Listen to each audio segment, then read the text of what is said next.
What is it like when you don't dream of the wedding and you don't dream of the children? I know that right now, decentering men and being child free by choice is such a big topic now, and it's so funny because it was something that was met with when I was growing up with such curiosity. So it's funny seeing it kind of take a full 180 here. But I will say that people's response to me when I was a child was confusion and then kind of like, what's wrong with you? And why would you even do that? And it was interesting talking to women about this. They were kind of like unaware that that was even a choice. And I thought that was funny. If you've been with my channel for any length of time, you know that I talk about, creating the life that you love and taking control of your life.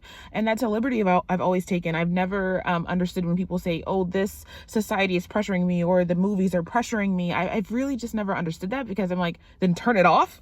If that's not something you like, then, you always make the choice for your life. You can just say no. Now, in certain situations, obviously it's harder than others, but it is still a situation where you decide your fate. You decide what you're going to do. Everything is always an option.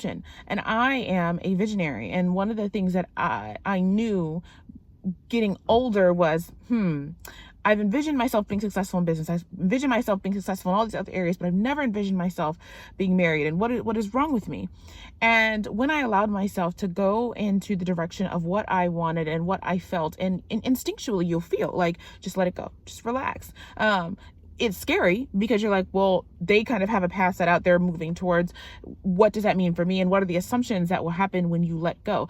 The assumption is that you'll never get what you want, that you'll never get anybody, or maybe that the fear is that you truly don't want anybody. And then what is the effects of that? And I'm here to tell you that it is okay to go in the direction of your desires and to let it go. And as you move forward, what will start to happen is things will come together to start to clarify how to do that. For me, what happened when I let go of that and said, okay, I don't think I really want this. I'm not really sure what that means, but I'm going to let myself stop chasing, stop moving. Don't go on Tinder like everybody else is doing. Don't be obsessed with boys like everybody else is doing. Move with your business like no one else is doing. I started realizing was I was out of alignment with my environment. That one of the reasons was I'm like, these knobby neat ass boys. I remember saying that in high school, and it was true. It was like, look, I'm at the top of my game. I'm creating businesses. By 15 years old, I had 12 employees. I'm doing different things. These boys are not on my level. Now, I didn't realize at the time, because growing up in the Christian church, you are hounded with rejection and you need to be good enough for them. But I never stopped to take a look around and go, you're not good enough for me, especially being black. That was a big thing. All the black boys want the white girls. All the white boys are too afraid to deviate from anything else at the time. So you let yourself go and you let yourself flow in the direction of where you want to go. And what that did was that elevated me to a higher level than I already was, because now I'm focusing fully on what I need to become.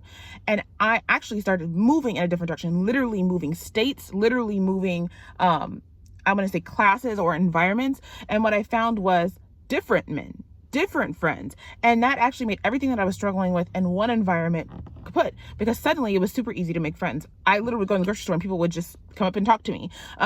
Suddenly men see you in a different light, because these are different type of men on a different level. And the thing that you forgot is that you will be drawn to them. So you're so busy facing rejection that you're not thinking like, do I want them?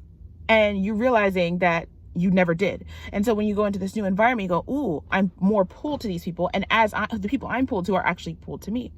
So it is okay to not dream of the wedding dress. And that does not mean that the fears that you feel will actualize. What will happen is this beautiful journey will unfold, will align you with exactly where you're supposed to be, which is exactly where you want to be. But in order to realize that, you have to let go of what everybody else is saying and then move with your internal voice. Until next time.